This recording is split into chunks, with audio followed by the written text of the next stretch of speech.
Nossos cumprimentos aos telespectadores, aos internautas, iniciando mais um episódio de A Maçonaria e a Humanidade.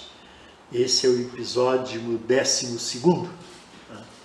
É importante novamente esclarecer que a finalidade deste programa é desmistificar muita coisa que as pessoas leigas que não conhecem pensam sobre a maçonaria.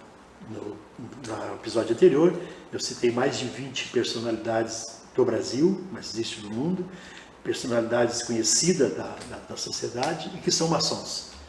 E que não seriam se a maçonaria não fosse alguma coisa, uma entidade boa, nada de satânica, nada de ruim. Bem, hoje temos convidados diferentes, né? Que é a primeira vez que estão participando do programa. Quero apresentar a vocês o Marco Antônio Mariotti, que pode cumprimentar os nossos telespectadores. Aposentado, bancário. Aposentado, bancário, maçom também. Estamos aqui para discutir um pouco, esclarecer um pouco a todos sobre maçonaria. Espero poder contribuir junto com o nosso irmão Florencio para que melhor conduza essa explanação a todos. Obrigado, Marco Antônio. Nosso convidado, olha aqui, eu vou ter que olhar o nome do nosso amigo aqui, ó, Artêmio dos Santos. Artêmio, à vontade de cumprimentar os telespectadores, internautas. Ao coordenador dos trabalhos, aos nossos irmãos, que faz parte da bancada. Vamos nos colocar à disposição pelo pouco que sabemos e vamos aproveitar o eterno aprendizado. Obrigado, Artêmio. Você já conhece o Luiz Reinaldo França Pinto, advogado, economista, já teve vários episódios. À vontade de cumprimentar nossos telespectadores. Nossas saudações aos telespectadores, aos internautas e aos colegas da mesa. Esperamos fazer um bom programa sob o comando do nosso irmão Florencio. Muito obrigado. Perfeito. Então já vamos direto ao assunto. Continue mandando perguntas para o meu WhatsApp 51985078437. Pode perguntar o que quiser. Nós vamos responder o que nós podemos, né? O que nós sabemos. Mas continue mandando perguntas. Já vamos começar com a primeira, assim, que é fundamental, né? Já para o nosso irmão Marco Antônio. Marco Antônio, a sua concepção, enfim, né? Maçom bastante antigo. O que é a maçonaria em si? A maçonaria, eu penso, né, ser uma associação de homens livres, né, e de boa vontade, que prezam por um lar, por um mundo melhor, digamos assim, né? Crentes em Deus acima de tudo, que estão aqui para sempre somar e melhorar a qualidade do homem e portanto, da humanidade. Eu acho que numa síntese seria assim, para não nos estendermos em uma definição daquelas de livros. Não, eu sempre peço assim que a gente faça, seja bastante resumido, enfim, né? Até porque nós temos pouco tempo, né? Cada episódio são 30 minutos e é importante porque o próprio telespectador, o próprio, né, a internauta vai pesquisar, só tem que ter cuidado, até nós vamos tocar nesse assunto aqui também, cuidado que a internet cada vez mais está se tornando perigosa. Agora com a inteligência artificial vocês vão encontrar pessoas falando, pessoas conhecidas, vamos supor, maçons famosos falando, dizendo coisas que não é, né? Devido à inteligência artificial. Isso é muito importante ter esse cuidado. Mas vamos ao Artêmio. Artêmio, aí bem rapidinho, maçonaria. Maçonaria. Maçonaria é justamente isso, é representado por homens livres, de bons costumes, né? Tem que ser virtuosos, são escolhidos, não se escolhem. Tem que acreditar no ser superior, que é Deus. A partir do momento que tu acredita em Deus, não tem religião, não pode ser ateu, tem que ter uma religião, pode seguir a religião que quiser. Isso é muito importante, porque se houve absurdos, hoje os meios de comunicação, eles estão abertos a todos e a gente lê uma série de bobagens, por isso a importância desse teu trabalho. Obrigado. Essa é a finalidade, né? Tem muitos, a maçonaria não é mais secreta como era no passado, mas ela continua sendo discreta. E tem muitos irmãos que são maçons e esconde isso da sociedade, até porque muitos são comerciantes, empresários, têm medo da represália, né? Então, a finalidade desse programa é justamente desmistificar, que as pessoas possam ser livres e de boa vontade, ser homens livres, né? Até eu diria que quanto ao ponto secreto ali, né? E hoje a gente chama uma sociedade discreta. Na verdade, antigamente os maçons eram perseguidos até pela maçonaria, como tal, ou barbaridades sobre a maçonaria. E hoje ela é discreta, assim como qualquer empresa, como qualquer firma. A gente trabalhou, fui bancário bastante tempo, então a gente sabe que para entrar num banco pela manhã existem condições, encaminhamentos, a gente examina ver se não tem nada errado antes que se abra uma agência de banco, que nos dias de hoje é uma coisa bastante perigosa, todos nós sabemos, né? Então a gente combina algumas chaves, senhas. Olha, os nossos militares certamente têm bem mais né? Palavras, digamos assim, não digo secretas, não claro. São, mas são discretas para que se mantenha uma determinada ordem, né? Não prejudicar. Irmão, Luiz França, já dando sequência para eles aqui, né?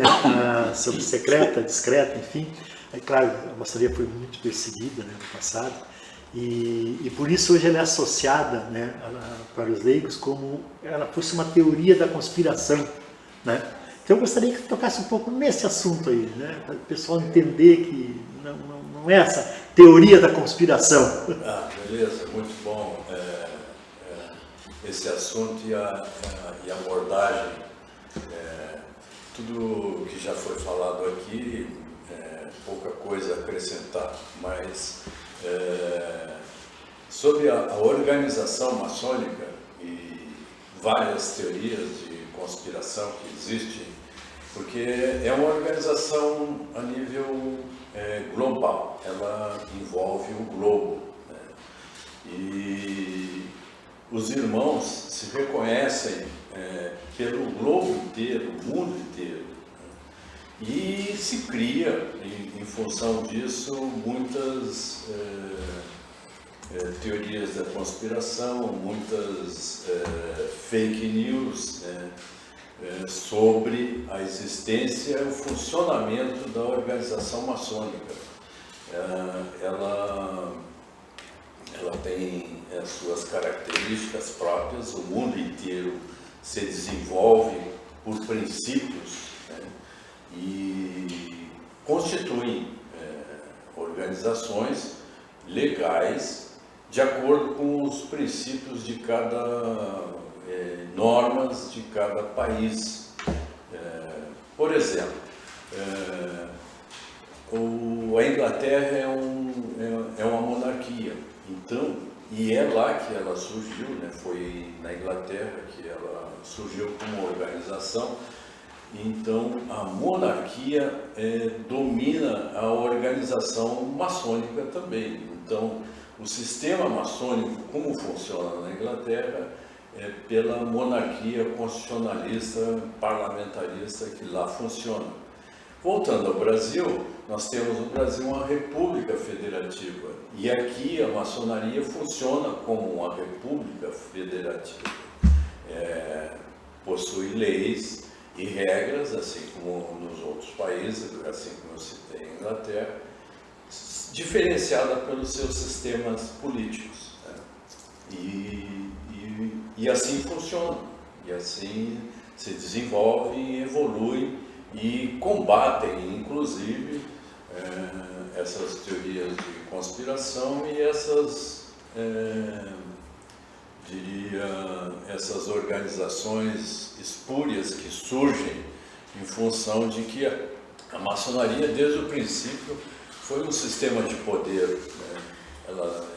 desde a sua concepção, ela é um sistema de poder e de governança, né, das nações, dos grupos, das tribos, né, desde o princípio. Hoje, é claro, com a modernidade, nós somos bem diferentes, né, mas conserva-se, é um sistema extremamente conservador. A maçonaria é sistema conservador. Ela não, apesar de ter nos seus princípios evolucionista, progressista, filosófico, mas ela preserva os seus princípios desde o início. É conservadora. Acho que para início está bom. Tranquilo, né? Falar. Isso é importante. Existe comentasse, surgiu a maçonaria, né? Enfim, né? Mas ela fez parte de grandes, vamos supor, eventos históricos do Brasil, né? Então, gostaria que vocês comentassem, pode ser através da mão aqui, a maçonaria no tempo imperial, por exemplo. A maçonaria foi representada, inclusive o maior marco que teve a maçonaria foi exatamente quando Dom Pedro foi elevado a mestre maçom para dar sustentação à libertação do Brasil. Exatamente. A nossa... Porque lá dentro já era assim, ó, se insurgiu dentro do Império a necessidade, a exemplo do que aconteceu, que a política, ela caminha, a política, vamos dizer, a maçonaria não é política, mas os seus membros normalmente são membros sociais, que fazem parte da sociedade e influenciam muito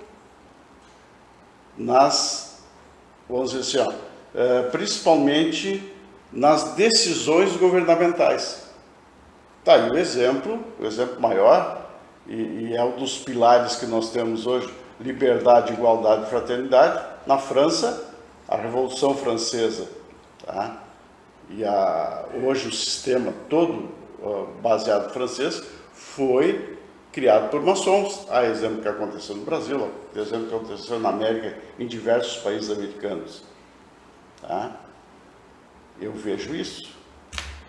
Perfeito. Além disso, tem a libertação dos escravos, né? Embora a Lei Áurea foi assinada pela Imperatriz, mas ela teve todo o apoio e início dentro da maçonaria. José Bonifácio, né? Que é uma maçom, né? Que era a figura maçônica de referência para nós, eu acho que até no Brasil, né?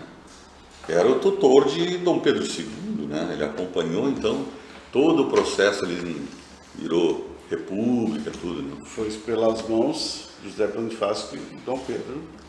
Exatamente. Então, Dom Pedro até não foi o vetor direto ali, mas José Bonifácio e ele, os dois somados, conduziram dessa maneira, muito bem, muito bom. Sobre esse aspecto, pode, vocês têm que... Um tinha vocês ideia, ficam à vontade, né? Um tinha ideia e outra caneta, né? Zé, lamentavelmente, depois disso, quando uma vez... Foi contra. Desculpa, não, ele foi, como é que diz, extraditado depois para Portugal. Lamentavelmente, eu teria preferido que ele tivesse ficado no Brasil, mas Tu ias fazer momentos políticos eu ia fazer à parte. Esse comentário, o Dom João VI, mal comparando, ele evadiu-se de Portugal em virtude do Napoleão. Tudo isso maçônico, todos esses movimentos maçônicos, né, que é a Revolução Francesa, né, essa parte iluminista, né, é maçônica, toda ela é maçônica, mas há conflitos sérios, que foi o caso do Dom João VI. Diria-se, se o Napoleão não tivesse invadido Portugal e Dom João VI vindo para o Brasil, toda a sua corte, nós não teríamos a maçonaria no Brasil. E ele chegou em 1808, né, em janeiro, a fuga se deu em novembro, chegando em janeiro, e aí acontece a maçonaria no Brasil. Aí temos a Constituição do Grande Oriente Brasiliano. Dom Pedro I é admitido, Gonçalves Ledo e José Bonifácio. Quando Dom Pedro assume a condição de maçom, ele percebe uma divergência entre José Bonifácio e Gonçalves Ledo.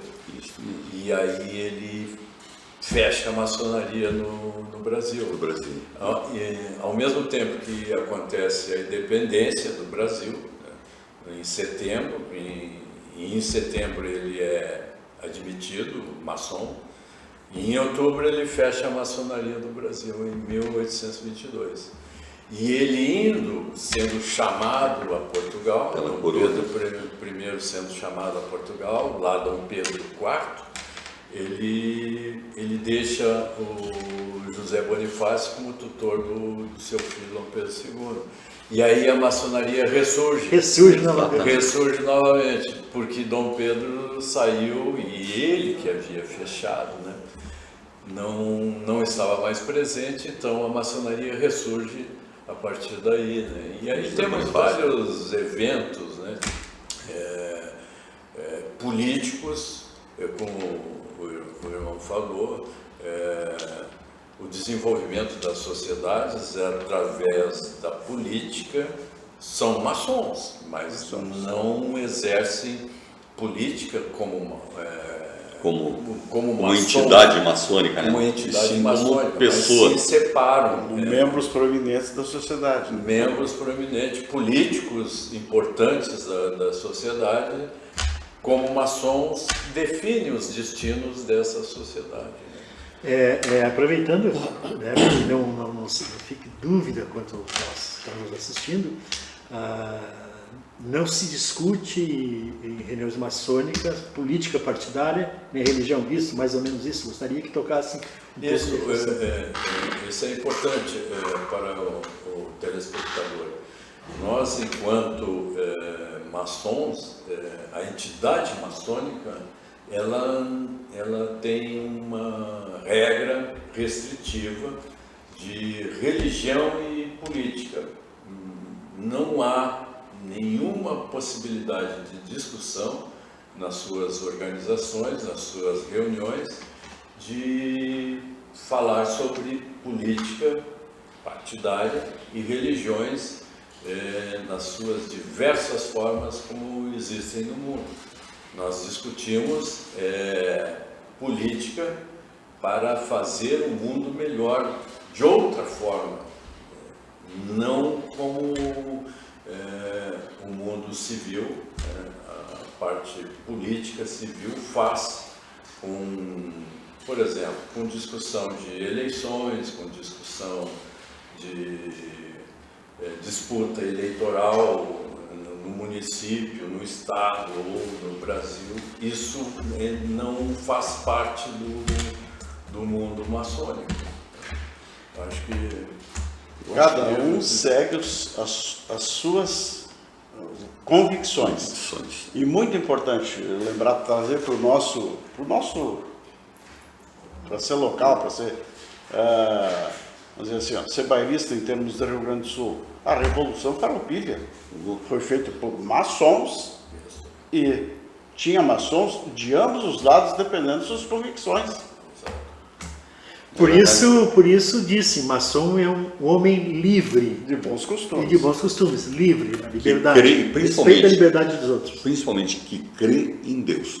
Quem não acreditar em Deus é a pergunta número 1 para qualquer um que queira ser maçom. Tu crês em Deus?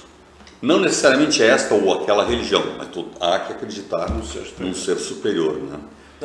Na instituição maçônica como um todo, ela define questões de virtudes e vícios. E inclui nos vícios a tirania, por exemplo. Então, o maçom, ele combate a tirania. Ele é um ferrenho combatente contra qualquer sistema tirânico. Déspotas não fazem parte do sistema maçônico. E para que conste também ainda aos nossos telespectadores, os maçons são convidados a participarem. A maçonaria pinça entre a sociedade, aquelas pessoas de boa índole, boa virtuose, né, que queiram participar, e os convida para tal. Então essas coisas a nível surge muito de internet, te inscreva e seja um maçom. Isso não existe. Para ser um maçom, tu terá que oficialmente ser convidado por um maçom ou por uma loja maçônica devidamente registrado. Então, cuide. Existem muitos boatos à volta que na verdade não são assim. Então é importante, né, que se deixe claro que não se entra na maçonaria via internet, né? Enfim, né, para que as pessoas fiquem bem claras e se apresentarem. Mas, e agora vamos entrar no assunto que também perguntaram aqui, claro, a maçonaria, a ordem maçônica, nós consideramos ela praticamente perfeita, mas os maçons não, porque os maçons são humanos, né? Então, vem a pergunta assim, encontro, né?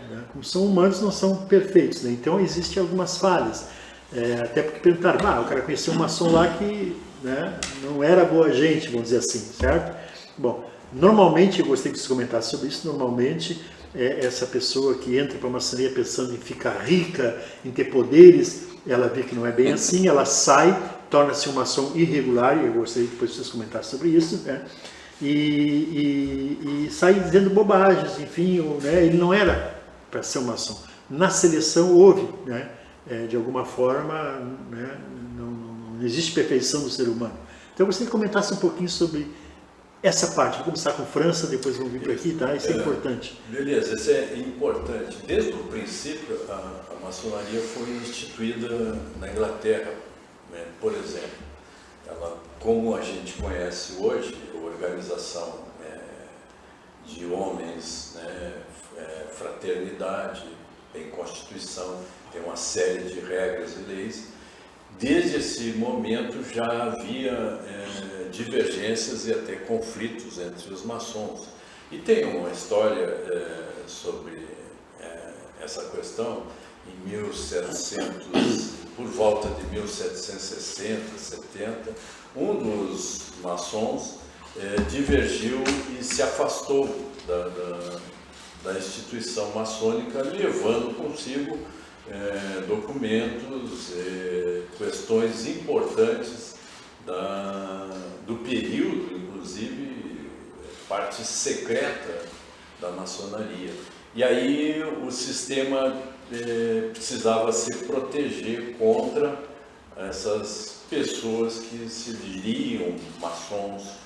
Então este exemplo, nós temos no decorrer da história vários outros exemplos até hoje, atualmente, século XXI, 2024, nós temos exemplos de pessoas que foram maçons, acabaram saindo e é uma questão hoje discreta, mas antes secreta. Então era difícil de dizer quem era e quem não era maçom.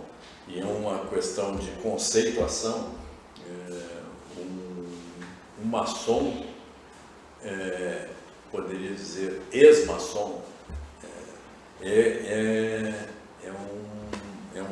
é um conceito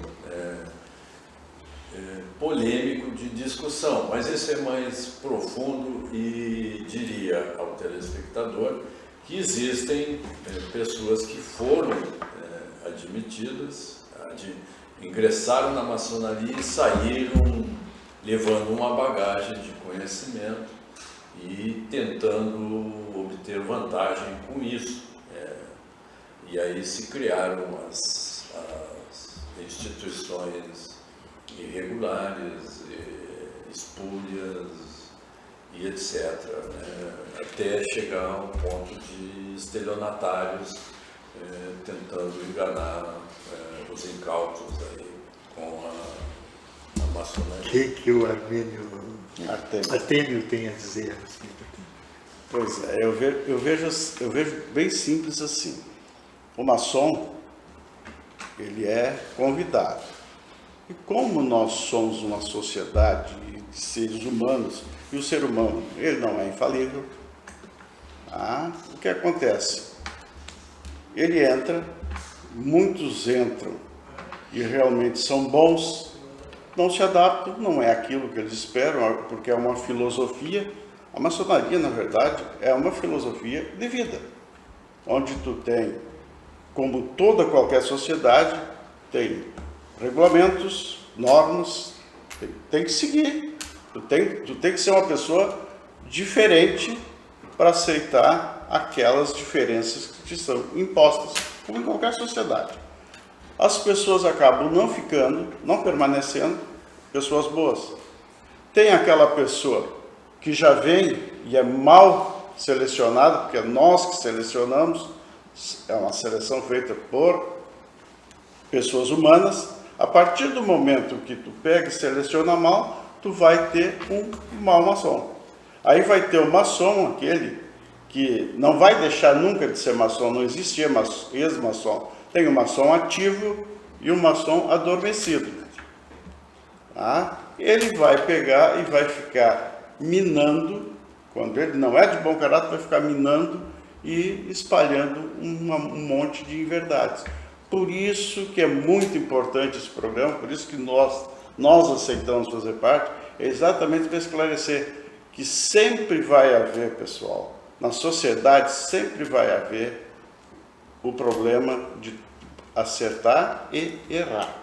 Nós vamos errar diversas vezes. Vamos deixar Eu diria que, de acordo com o que vocês estão falando, da sondagem da alma humana, a gente nunca sabe, a gente estuda, vê, olha, seleciona e escolhe as pessoas mais bem intencionadas e eventualmente não se sabe quais são as reais intenções de determinadas pessoas. Então, alguns entram, não se encontram como tal, como maçons, né?